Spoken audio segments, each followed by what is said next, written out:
करेज के सलमान और अय्यूब पर आज तेलंगाना डीजीपी को और एनफोर्समेंट डायरेक्टरेट को एक कंप्लेंट दी गई है। मेरे तरफ से being a citizen of India और हैदराबाद का होने के नाते मैं ये सोचा कि जो करोड़ों रुपयों का क्राउड फंडिंग इन लोगों ने किया है गरीबों के नाम पर, पेशेंट्स के नाम पर, आखिर उसकी ट्रांसपेरेंसी और अकाउंटेबिलिटी कहाँ है।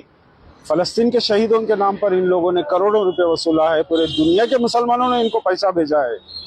सबों के अकाउंट्स, किसके किसके अकाउंट्स थे, पूरा चिट्ठा हमने ईडी को दे दिया है और सेंट्रल एजेंसीज को भी भेजा है।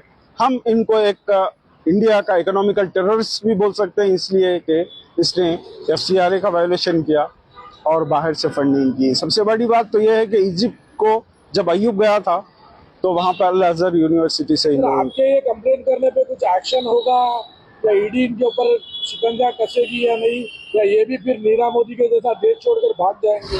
अब देखिए, कोशिश करना हमारा काम है पूरे सबूतों के साथ में। हमने तेलंगाना डीजीपी को भी दिया है और एनफोर्समेंट डायरेक्टरेट को भी दिया है और जितने भी सेंट्रल एजेंसी है उन लोगों को दिया है। क्योंकि इनके ऊपर पुलिस शिकंजा कस ली थी, उसके बाद में लोगों ने जेल जाके आके फिर वकीलों को मैनेज कर फिर इन लोगों ने जेल ले लेके फिर अपना धंधा और कारोबार स्टार्ट कर दिया। बिल्कुल सही सवाल है। एक्चुअली इनके ऊपर 25 से ज्यादा एफआईआर है स्टेट पुलिस के पास पे। तो तेलंगाना कानून क्यों खामोश है सर? 25 से ज्यादा एफआईआर है तो उनके ऊपर। एक बार ये लोग पीडी एक्ट में जा चुके थे, 6 महीने कुछ जेल में रहे थे, लेकिन सुप्रीम कोर्ट ने इन लोगों को छूट दे दी है और फिर वहां से आकर इन लोगों ने फिर वही धंधा शुरू कर दिया है। इंडिपेंडेंट कैंडिडेट का भी नॉमिनेशन डाला था, वो पैसा कहाँ से आया सर उनके पास? इंडिपेंडेंट कैंडिडेट के लिए जब वो एफिडेविट डाला था, अकॉर्डिंग टू द एफिडेविट, इसके पास सिर्फ 7 लाख रुपए थे बैंक अकाउंट में।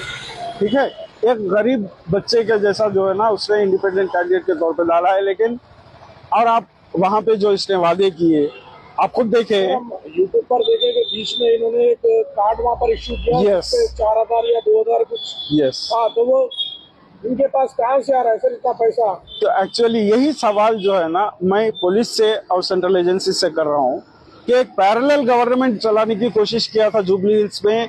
अपने कार्ड्स देकर ये बोल रहा था कि मैं हर फैमिली को 4,000 दूंगा, 3,000 दूंगा, बेवाओं को ये करूंगा वो करूंगा। तो आखिर तेलंगाना स्टेट पुलिस और तेलंगाना स्टेट गवर्नमेंट अब तक खामोश क्यों है? क्या एक इंडिपेंडेंट कैंडिडेट इलेक्शंस के मैनिफेस्टो में ऐसा डिक्लेयर कर सकता है? शायद हम कोशिश तो कर रहे हैं कि देखना अब तेलंगाना स्टेट पुलिस इसके ऊपर क्या कार्रवाई करती है। डीजीपी साहब, सीएम साहब से आपका क्या मुतालिबा है सर इस पर?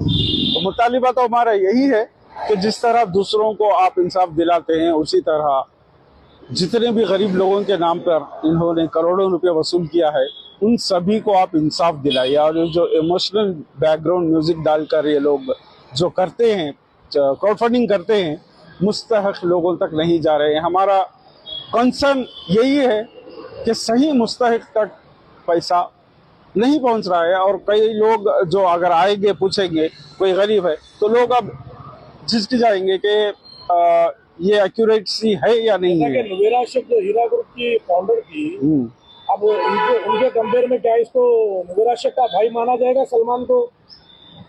नौहेरा शेख का भाई तो नहीं बोल सकते ये, लेकिन नौहेरा शेख का बाप निकला। इसलिए कि नौहेरा शेख लोगों से पैसा लेकर ये बोली कि मैं आपको प्रॉफिट दूंगी, लेकिन ये तो पूरा प्रॉफिट ले लिया है क्राउड फंडिंग के नाम पे।